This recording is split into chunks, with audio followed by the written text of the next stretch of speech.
माँ मंगल गौरी पौराणिक कथा। माँ महागौरी पौराणिक कथा नवरात्रि के 8वें दिन देवी शक्ति के महागौरी स्वरूप की पूजा अर्चना की जाती है। मान्यता है इनकी पूजा से धन समृद्धि की प्राप्ति होती है। नवरात्रि में अष्टमी तिथि का विशेष महत्व माना गया है, क्योंकि इस दिन माँ महागौरी की पूजा से समस्त प्रकार के दुखों का नाश हो जाता है। वहीं देवी महागौरी की पूजा करते समय व्रत कथा का पाठ जरूरी होता है। आइए जानते हैं मां महागौरी की व्रत कथा। महागौरी की व्रत कथा दुर्गा अष्टमी व्रत कथा के अनुसार देवी सती ने पार्वती रूप में भगवान शिव को पति रूप में प्राप्त करने के लिए कठोर तपस्या की थी।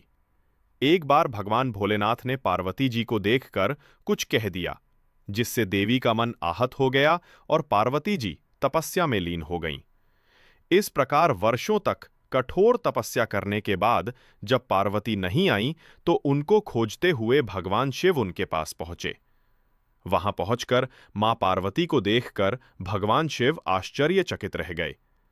पार्वती जी का रंग अत्यंत ओजपूर्ण था। उनकी छटा चांदनी के समान श्वेत, कुंद के फूल के समान धवल दिखाई पड़ रही थी।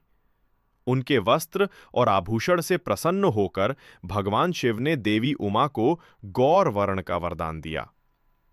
दूसरी कथा के अनुसार भगवान शिव को पति के रूप में पाने के लिए देवी ने कठोर तपस्या की थी, जिससे उनका शरीर काला पड़ गया।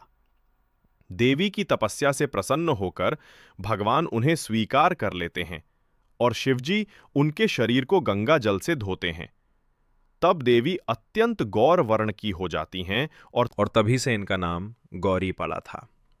महागौरी रूप में देवी करुणामय, स्नेहमय, शांत और मृदंग दिखती हैं। देवी के इस रूप की प्रार्थना करते हेतु देव और ऋषिगण कहते हैं, सर्वमंगल मांगल्ये शिवे सर्वाद्य साधिके शरण्य अंबिके गौरी नारायणी नमोस्तुते। एक कथा यह भी प्रचलित है कि एक सिंह काफी भूखा था।